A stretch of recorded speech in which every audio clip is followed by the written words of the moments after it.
Look, we all learned about how Steve has a tactic called PMLG, which allows him to escape hitstun in the game known as Super Smash Bros.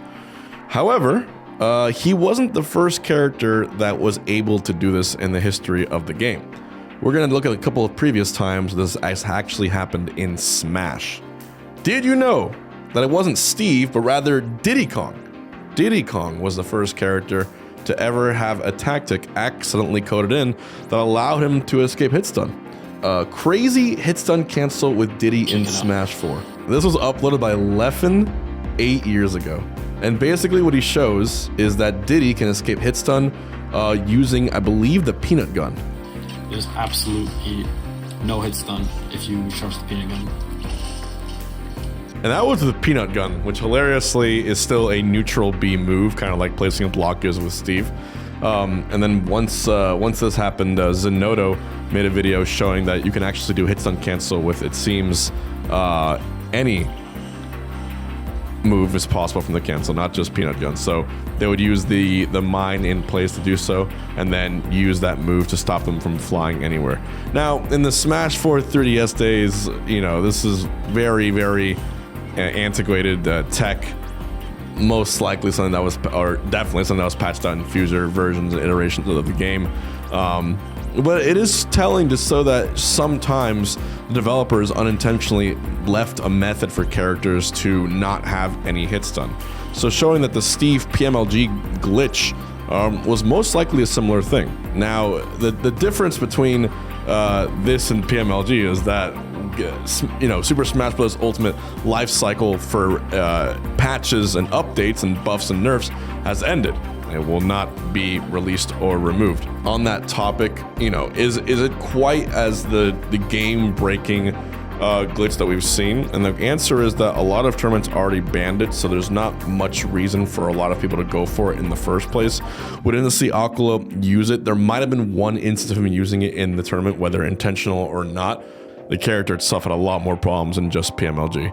However, we can keep on going because in version 1.1.1 of Smash 4, there was a glitch in which if you hit Diddy with a multi-hit move, he becomes intangible to grabs. I don't know if you guys knew about this.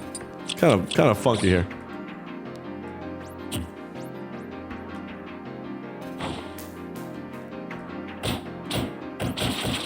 So he gets hit by the multi-hit. Try to grab him. That's it. That's the whole move. Intangibility, a very, very bizarre concept, but present in very unique circumstances of Smash Bros. Attacks still work and it resets after each stock. Once Diddy dies, he can be grabbed again. How random is that though? It's shielding a multi-hit.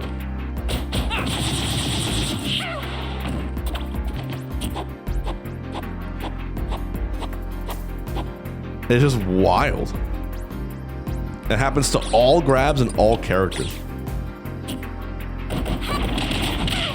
Can you imagine like forcing a multi-hit from someone and then as a result, you just don't get grabbed the rest of the entire stock? How insanely broken that is. He can't even be inhaled by Kirby. Oh my god. I didn't realize that. That's so crazy. That's one of the little fun factoids about the game. Like I said, all you gotta do is shield any multi-hit move, hit A to attempt to grab, and then you'd be unable to be grabbed.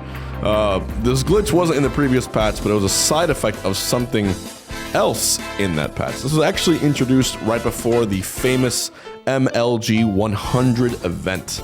And as such, Diddy Kong was banned at the event due to the glitch. Fortunately though, Nintendo issued patch 1.1.2 only 9 days after patch 1.1.1 to fix the exploit right before the MLG event, thus allowing Diddy to be used. A fun fact, Chia, who edited this video, was actually the lead for that event and made that call, which a little fun fact for you. The fact that Diddy Kong also had like the pyramid scheme Banana Infinite in the game shows that any character that has sort of those interesting properties, maybe with bananas or just how he is as a character, if you don't, triple check it and do quality assurance, if anyone out there is developing a game, you got to do checks upon checks upon checks upon, hundreds of hours of testing to make sure that every character is good. So next time you're complaining about Steve, just remember that there was a Diddy Kong who had a hoo-ha, by the way, in the game, which was probably more broken than anything Ultimate has right now.